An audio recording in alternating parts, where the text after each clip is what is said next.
Hello viewers, আজকের ভিডিওটা আমার জেক্সপো ভোকলেট 2024 ভাই বোনদের জন্য। তো এই মুহূর্তে তোমাদের যে কাউন্সেলিং প্রসেস চলছে, মানে চয়েস ফিলিং, চয়েস লক এবং তোমাদের কাউন্সেলিংয়ের জন্য যে 500 টাকা পে করা, ঠিক আছে, এই সমস্ত অ্যাক্টিভিটিসগুলো এই মুহূর্তে কিন্তু প্রসিড হচ্ছে এবং যার লাস্ট ডেট হচ্ছে 30th জুন, ঠিক আছে। তো এই সময়টাতে তোমরা বেশ কিছু ভুলভ্রান্তি করছো, বা যেগুলো আমি কিন্তু কোথাও না কোথাও তোমাদের বিভিন্ন গ্রুপগুলোতে জয়েন আছি এবং তোমরা বেশ কিছু ভুলভ্রান্তি করছো যেগুলো আমার চোখে পড়ছে। তাই কোথাও না কোথাও তোমাদেরকে সাবধান করে দেওয়ার জন্যই মেনলি এই ভিডিওটা আমি তৈরি করছি। তো তোমাদের বেশ কিছু ভুল ত্রুটি আমার চোখে পড়েছে, ঠিক আছে, বা বেশ কিছু জিনিসপত্র তোমরা হয়তো করছো, বা হয়তো দেখা গেলো এখনও পর্যন্ত এরকম অনেক স্টুডেন্ট আছো যারা হয়তো প্রপার ডকুমেন্টেশন তোমরা রেডি করোনি, ঠিক আছে। তো বা হয়তো প্রপার হয়তো ঠিকমতো তোমরা জিনিসপত্রগুলো জানো না, ঠিক আছে, বা প্রপার নলেজ না থাকার জন্য কিন্তু তোমরা সেই বিষয়গুলো এখনও রেডি করে উঠতে পারোনি, ঠিক আছে। তো তোমাদেরকে মেনলি অ্যালার্ট করে দেওয়ার জন্য, বা যাতে তোমরা প্রপার টাইমে সমস্ত জিনিসটা ঠিকমতো করে উঠতে পারো, সেই জন্যই মেনলি এই ভিডিওতে আমি কথা বলবো। তাই সকলকে রিকোয়েস্ট করবো ভিডিওটা তোমরা শেষ পর্যন্ত দেখো। ভিডিওটা দেখার পরে এই সম্পর্কিত বিষয়ে তোমাদের যদি আরও কোনো কোয়ারিজ থাকে ডেফিনেটলি ভিডিওর কমেন্ট সেকশনে তোমরা কমেন্ট করতে পারো। চ্যানেলে যদি কেউ নতুন হও প্লিজ তোমরা চ্যানেলটি সাবস্ক্রাইব করে রেখো পরবর্তীতে পলিটেকনিক এডুকেশন রিলেটেড সমস্ত ধরনের আপডেটগুলো পাওয়ার জন্য। তো তোমরা সকলেই জানো যে 30 জুন পর্যন্ত কিন্তু তোমাদের হচ্ছে এই যে কাউন্সেলিং প্রসেসটা এই মুহূর্তে চলছে সেটার কিন্তু লাস্ট ডেট। এবং এই যে কথাগুলো আমি বলবো বোথ হচ্ছে তোমাদের জেক্সপো এবং ভোকলেট দু ধরনের স্টুডেন্টদের ক্ষেত্রেই কিন্তু কথাটা অ্যাপ্লিকেবল, ঠিক আছে।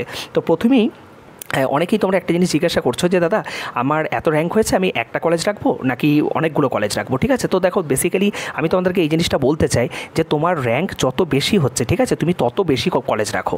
তার কারণ হচ্ছে যত বেশি কলেজ রাখবে তত তোমার পাওয়ার প্রবাবিলিটি বাড়বে, ঠিক আছে। অনেকে যেমন আমি দেখছি 3টা কলেজ রাখছো, 4টা কলেজ রাখছো, ঠিক আছে। আর এই কলেজ বেশি রাখার জন্য তো তোমাকে এক্সট্রা কোনো পে করতে হচ্ছে না। তো তুমি তোমার যেগুলো পছন্দের কলেজ বা তুমি যেগুলো প্রথমের দিকে রাখতে চাইছো তো সেগুলো একদম উপরের দিকে রাখো, তারপরে নিচে কিছু এক্সট্রা তুমি কলেজ রেখে দাও, ঠিক আছে। অনেকে যেমন এরকম ধরনের হয়তো ধরে বসে আছো, দাদা আমি মেকানিক্যাল নিয়েই পড়বো, দাদা আমি ইলেকট্রনিক্স নিয়েই পড়বো, দিয়ে দেখা গেল মেকানিক্যালের কলেজগুলো দিচ্ছ, হয়তো তার র্যাঙ্ক হয়তো কোনো কারণবশত একটু বেশি, হ্যাঁ, তারপরে হয়তো সে কোনো আর কলেজ তুমি অ্যাড করছো না, ঠিক আছে। সেক্ষেত্রে তোমারই বিপদ বাড়বে। তোমাদের পরবর্তীতে সেকেন্ড ইয়ারে কোথাও না কোথাও কলেজ ট্রান্সফার বা ব্রাঞ্চ ট্রান্সফারের সুযোগ রয়েছে। তো এই মুহূর্তে তুমি অ্যাটলিস্ট ফার্স্ট ইয়ারটা সবার জন্য যেহেতু সেম, তুমি অ্যাটলিস্ট একটা কলেজে ভর্তি হয়ে যাও। তুমি যদি এখন থেকে ভাবো আমি মেকানিক্যাল ছাড়া পড়বোই না, তাহলে তো কোথাও না কোথাও হয় তোমাকে পরবর্তীতে প্রাইভেটে ভর্তি হতে হবে, কিংবা 2025-এ আবার তোমাকে জেক্সপো বা ভোকলেট দিতে হবে। তো সেটা কি ভালো, নাকি জাস্ট এই মুহূর্তে তোমার একটা কলেজ পাওয়াটা অ্যাটলিস্ট দরকার বলে আমার মনে হয়। আগে একটা কলেজ তো পাও। অনেকেই তোমরা কিন্তু এই জিনিসটা কিন্তু ভুলভ্রান্তি করছো, ঠিক আছে। আর তোমরা যতগুলো তোমাদের ওখানে ট্রেড বা কলেজের অপশান দেখাচ্ছে ততগুলো কলেজ বা অপশান তুমি ওখানে চুজ করতে পারবে। অনেকেই এই বিষয়টা নিয়ে কিন্তু কনফিউজ, ঠিক আছে। তো তোমাদের র্যাঙ্ক যদি দেখছো মোটামুটি 15 থেকে 20,000-এর মধ্যে, মানে 1 থেকে 20,000-এর মধ্যে আছে, ঠিক আছে। 20,000-এর নিচে যাদের আছে তারা মোটামুটি তোমরা 25টা 30টা 40টা করে তোমাদের মোটামুটি যে সমস্ত কলেজগুলো পছন্দ হচ্ছে কলেজ ওয়াইজ বা তোমরা ট্রেড ওয়াইজ, ঠিক আছে, বেসিক্যালি তোমরা সাজাতে পারো, ঠিক আছে। অনেকেই আছো যেমন হয়তো কলেজটাকে প্রায়োরিটি দিচ্ছ, অনেক স্টুডেন্ট আছো যারা হয়তো ট্রেডটাকে প্রায়োরিটি দিচ্ছ। কলেজটাকে প্রায়োরিটি দেওয়া মানে কি, যে আমি যে কোনো ট্রেডে পেলাম ডাজন্ট ম্যাটার, আমার জাস্ট একটা ভালো কলেজ চাই, ঠিক আছে। অনেকে এইভাবে তোমরা চয়েস ফিলিং করছো, অনেক আবার এরকমভাবে করছো যে আমার কলেজটা ম্যাটার করে না, আমার জাস্ট একটা ভালো ট্রেড দরকার, ঠিক আছে। তো তারা সেইভাবে তোমরা করবে, চুজ করবে। কিন্তু যারা মোটামুটি উইদিন 20,000-এর মধ্যে যাদের র্যাঙ্ক আছে তারা একদম সেফ। তো তোমরা মোটামুটি 25টা 30টা তোমরা কলেজ অবশ্যই রাখবে। সেখানে তোমরা 5টা 10টা করে কলেজ কেন রাখছো? বেশি রাখলে তোমার কোনো অসুবিধা নেই। আর অনেকেই যেমন হচ্ছে তোমরা কীভাবে ধরো দেখা গেল তোমাদের যখন কাউন্সেলিংটা যখন হবে, ঠিক আছে, বা ফার্স্ট অ্যালটমেন্টের রেজাল্ট বেরোবে, তো তার জন্য বেসিক্যালি এই যে তোমরা চয়েস ফিলিংগুলো করলে, চয়েস লক করলে, মানে করবে বা অনেকে হয়তো করে ফেলেছো, তোমাদের বেসিক্যালি হয়টা কীভাবে, ঠিক আছে, উপর থেকে নিচের দিকে তোমাদের কলেজ মানে অ্যাকচুয়ালি চেক হতে আসে, ঠিক আছে। মানে টপ টু বটম, কখনো বটম টু টপ হয় না, বুঝতে পেরেছো? তাহলে তুমি 1 নম্বরে যে অপশানটা রেখেছো, তুমি যদি সেই অপশানটাতে তোমার যদি মানে হয়ে যায় কলেজ, ঠিক আছে, তাহলে সেটাতেই তোমার লক হয়ে যাবে, নিচের দিকে তো আসবে না। কিন্তু আমি নিচের দিকে কলেজগুলো বা ট্রেডগুলো আমি এই জন্য তোমাকে অ্যাড করার কথা বলছি যাতে তোমার একটা সেফ জায়গা তৈরি হয়ে থাকে, বুঝতে পারছো? এই হচ্ছে বিষয়। আচ্ছা, আরেকটা জিনিস তোমাদেরকে বলে রাখি, 30শে জুন যেহেতু তোমাদের লাস্ট ডেট, একদম লাস্ট ডেট পর্যন্ত তোমরা কিন্তু করবে না, ঠিক আছে। মানে লাস্ট ডেট পর্যন্ত তোমরা কিন্তু ওয়েট করবে না।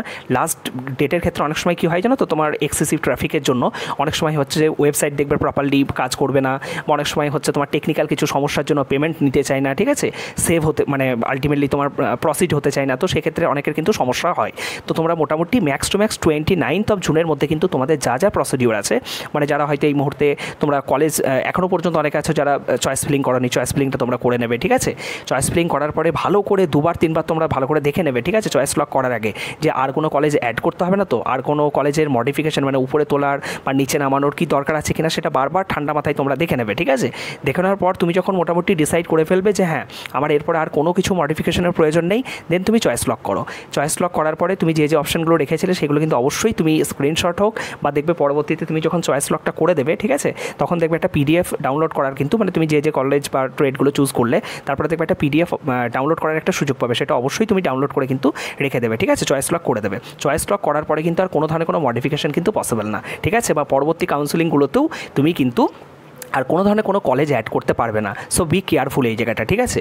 আচ্ছা, চয়েস লক করার পরে অনেকেই কিন্তু আছো যে অনেকেই জিজ্ঞাসা করছো, দাদা চয়েস লক করার পরে কি আমাকে পেমেন্টটা করতেই হবে, মানে কাউন্সেলিংয়ের জন্য যে 500 টাকা, যেটা দেখবে তোমাদের কিন্তু বাই মেসেজ স্টেট কাউন্সিল জানিয়েছে, বাই মেল কিন্তু তোমাদের স্টেট কাউন্সিল কিন্তু জানিয়েছে, ঠিক আছে। তো অবশ্যই তোমাদেরকে কিন্তু 500 টাকাটা পে করতে হবে, প্রত্যেককে ওই 500 টাকাটা পে করতে হবে। 500 টাকা তোমরা যদি পে না করো তোমরা কিন্তু কাউন্সেলিং থেকে কিন্তু ছিটকে গেলে, ঠিক আছে, মানে কাউন্সেলিং থেকে কিন্তু তোমরা বেরিয়ে গেলে। অনেকেই ভাবছো চয়েস লক করলাম মানে আমার তো অ্যালটমেন্ট রেজাল্ট যখন বেরোবে তখন আমার রেজাল্ট তো চলে আসবে, না, তুমি যদি 500 টাকা পে না করো তাহলে কিন্তু অ্যালটমেন্ট রেজাল্টে তুমি যত ভালোই চয়েস ফিলিং করে থাকো না কেন কোনো ধরনের কলেজ তোমরা দেখতে পারবে না এবং তোমরা ভর্তিও কিন্তু হতে পারবে না। তাই 500 টাকাটা অবশ্যই তোমরা উইদিন 30 জুনের মধ্যে কিন্তু তোমরা পে করে দেবে, ঠিক আছে, এবং লাস্ট ডেটটা আমি বারবার বলছি তোমরা কিন্তু অ্যাভয়েড করবে, ঠিক আছে, এই হচ্ছে বিষয়। আচ্ছা, আরেকটা জিনিস হচ্ছে অনেকেই আছো যারা শুধুমাত্র ডোমেসাইল সার্টিফিকেট তোমরা বানিয়ে বসে আছো, কিন্তু ডোমেসাইল সার্টিফিকেটটা শুধু বানালে চলবে না। ডোমেসাইল সার্টিফিকেটে দেখবে তোমাদের যে স্টেট কাউন্সিলে যে প্রোফার্মা আছে কলেজে ভর্তি হওয়ার ক্ষেত্রে, দেখবে 3টে প্রোফার্মা আছে, ঠিক আছে, ABC, ঠিক আছে, বা তোমাদের ওটা A1 B1 এরকমভাবেও থাকতে পারে। তো মেনলি 3টা প্রোফার্মার মধ্যে আমি বলে দিচ্ছি। একটা হচ্ছে তোমাদেরকে যদি বিডিও, মানে যদি তুমি পঞ্চায়েত এলাকা হয় বিডিও, আর যদি তুমি মিউনিসিপ্যালিটি এলাকা হয় তাহলে SDOকে দিয়ে হচ্ছে সাইন করাতে হয়। আর একটা হচ্ছে হেডমাস্টারকে দিয়ে সাইন করাতে হয়, ঠিক আছে, যেটা প্রোফার্মা B। আর একটা দেখবে প্রোফার্মা আছে যেটা হচ্ছে যারা আউটার ওয়েস্ট বেঙ্গলের স্টুডেন্ট, ঠিক আছে, মানে যারা ওয়েস্ট বেঙ্গলের বাসিন্দা না তাদের জন্য। তো যারা ওয়েস্ট বেঙ্গলের বাসিন্দা না তাদেরকে হচ্ছে প্রোফার্মা C, বা যে প্রোফার্মাটার কথা বললাম মানে 10 বছর যারা তোমরা ওয়েস্ট বেঙ্গলে বাস করো না, ঠিক আছে, রেসিডেন্ট না, তাদের ক্ষেত্রে হচ্ছে তোমার ওই বাইরেকার প্রোফার্মাটা রেডি করতে হবে। আর যারা ওয়েস্ট বেঙ্গলের বাসিন্দা তাদের হচ্ছে প্রোফার্মা A এবং প্রোফার্মা B, ঠিক আছে, এই দুটোই তোমরা রেডি করে রাখবে। কারণ আগের বছর দেখা গেছে বেশ কিছু কলেজের ক্ষেত্রে শুধু প্রোফার্মা A নিয়েছে, কিছু কিছু কলেজের ক্ষেত্রে প্রোফার্মা B নিয়েছে, কিছু কিছু কলেজের ক্ষেত্রে কিন্তু দুটোই নিয়েছে, ঠিক আছে। সো অবশ্যই তোমরা প্রোফার্মাগুলো রেডি করে রাখবে, শুধুমাত্র ডোমেসাইল সার্টিফিকেট রেডি করলে চলবে না। মানে তোমরা অনেকেই এরকম করছো যে তোমরা অনলাইনে ডোমেসাইল সার্টিফিকেট অ্যাপ্লাই করেছো, দেন হচ্ছে তোমরা ভেরিফিকেশন করিয়ে নিয়েছো, দিয়ে ভাবছো তো আমার ডোমেসাইল সার্টিফিকেট তৈরি হয়ে গেল। না, ডোমেসাইল সার্টিফিকেটটা তৈরি হলো, তারপরে তোমাদের যে প্রোফার্মাগুলো আছে মানে প্রোফার্মা A প্রোফার্মা B ওগুলো তোমাকে ফিল আপ করে পুরোপুরি কিন্তু ওই যে অনলাইনে বানানো যে তোমার ডোমেসাইল সার্টিফিকেট ওটার রেফারেন্স নিয়ে তোমাকে কিন্তু সার্টিফাইং অথরিটি যারা থাকবেন তাকে দিয়ে কিন্তু সাইন করাতে হবে, ঠিক আছে। সো অবশ্যই এটা কিন্তু করে রাখবে। আর অ্যাডমিশনের টাইমে যদি তুমি ডোমেসাইল সার্টিফিকেট যদি প্রডিউস না করতে পারো, তুমি কলেজে চান্স পাওয়া সত্ত্বেও তোমার কিন্তু অ্যাডমিশনটা ক্যান্সেল হয়ে যাবে, বুঝতে পেরেছো। নেক্সট হচ্ছে যখন তুমি অ্যাডমিশন নিতে যাবে, ঠিক আছে, যে কলেজে অ্যালোটেড হবে, অ্যালটমেন্ট লেটার ইয়ে করার পরে তুমি কোন কলেজে অ্যালোটেড হয়েছো তারপরে তোমাকে তো ভর্তি হতে যেতে হবে, সেখানে কিন্তু তোমাকে অ্যান্টি র্যাগিং সার্টিফিকেট প্রডিউস করতে হবে। অ্যান্টি র্যাগিং সার্টিফিকেট, তোমার নিজের অ্যান্টি র্যাগিং সার্টিফিকেট, তারপরে হচ্ছে তোমার গার্জিয়ান বা প্যারেন্টসের হচ্ছে, প্যারেন্টস বলবো না, গার্জিয়ান যিনি আছেন তার হচ্ছে অ্যান্টি র্যাগিং সার্টিফিকেট তোমাকে কিন্তু প্রডিউস করতে হবে। দুটো ফর্ম্যাট আছে, দুটো ফর্ম্যাটের মধ্যে দুটো ফর্ম্যাটই তোমাকে প্রডিউস করতে হবে। তো অনেকেই জিজ্ঞাসা করছিল দাদা আমি অনলাইনে বানাতে পারবো নাকি অফলাইনে বানাতে পারবো। দেখো, আমি অলওয়েজ সাজেস্ট করবো যে তুমি অফলাইনে বানাও এবং তুমি আগে কোন কলেজে অ্যালোটেড হচ্ছ সেটা দেখে নাও, তারপরেই কিন্তু অ্যান্টি র্যাগিং সার্টিফিকেটটা বানাও, ঠিক আছে। মানে তোমার বাবার বা মায়ের যেটা গার্জিয়ানের অ্যান্টি র্যাগিং সার্টিফিকেট এবং তোমার যে ফর্ম্যাটটা হবে দুটোই কিন্তু তুমি কোর্ট থেকে একদিন টাইম লাগে, কোর্ট যে কোনো নিয়ারেস্ট কোর্টে তুমি গেলেই দেখবে কিছু টাকা পয়সা নেবে, তোমাকে হচ্ছে একদম পুরোপুরি বানিয়ে দেবে, ঠিক আছে। তো এটা তেমন কোনো ডিফিকাল্ট টাস্ক না, কিন্তু আগে তুমি অ্যালটমেন্ট ডেটার রেজাল্টটা বেরোক 1 জুলাই, তারপরেই তুমি ওটা রেডি করবে। নেক্সট হচ্ছে মেডিকেল সার্টিফিকেট। মেডিকেল সার্টিফিকেটের ক্ষেত্রেও স্পেসিফিক প্রোফার্মা আছে, ওই স্পেসিফিক প্রোফার্মা অনুযায়ী যা যা ওখানে ফিল আপ করা দরকার স্ট্যান্ডার্ড ওগুলো তোমাকে ফিল আপ করতে হবে, ঠিক আছে, এবং যাকে দিয়ে তুমি ফিল আপ করছো তিনি অবশ্যই যেন একটা রেজিস্টার্ড ডক্টর হন, ঠিক আছে, এটাও কিন্তু তোমাকে জিনিসটা মাথায় রাখতে হবে। এছাড়া তোমাদের ডকুমেন্টেশন রিলেটেড আমি ডিটেলে ভিডিও বানিয়ে দিয়েছি, কোন সময় তোমাদের কী ডকুমেন্টেশন লাগবে সেই যে ভিডিও, সেই ভিডিওর লিঙ্ক দরকার হলে এই ভিডিও ডেসক্রিপশনে আমি দিয়ে দেবো, তোমরা চাইলে সেখান থেকেও চেক করে নিতে পারো, ঠিক আছে। এছাড়া এই ওরিয়েন্টেড তোমাদের যদি আরও কোনো কোয়ারিজ থাকে, ঠিক আছে, কারো যদি মনে হয় পেড কাউন্সেলিং এখনও পর্যন্ত তোমরা কী কলেজ চুজ করবে, ঠিক আছে, বা কাউন্সেলিংটা পুরোপুরি বুঝতে পারছো না, এখনও তোমরা আমার হেল্প নিতে পারো। অনলি 150 টাকায় আমি তোমাদের সমস্ত রকম যে হেল্প মানে কলেজ পাওয়া পর্যন্ত একদম যত ধরনের তোমার প্রপার গাইডেন্স দরকার সেটা তোমাদেরকে আমি করে দেবো। সকলে ভালো থেকো, সুস্থ থেকো, এবং এই মুহূর্তে তোমাদের যা যা করণীয় বা যা যা করতে বললাম সেগুলো প্লিজ একটু বুঝে শুনে তোমরা করো। থ্যাংক ইউ সকলকে।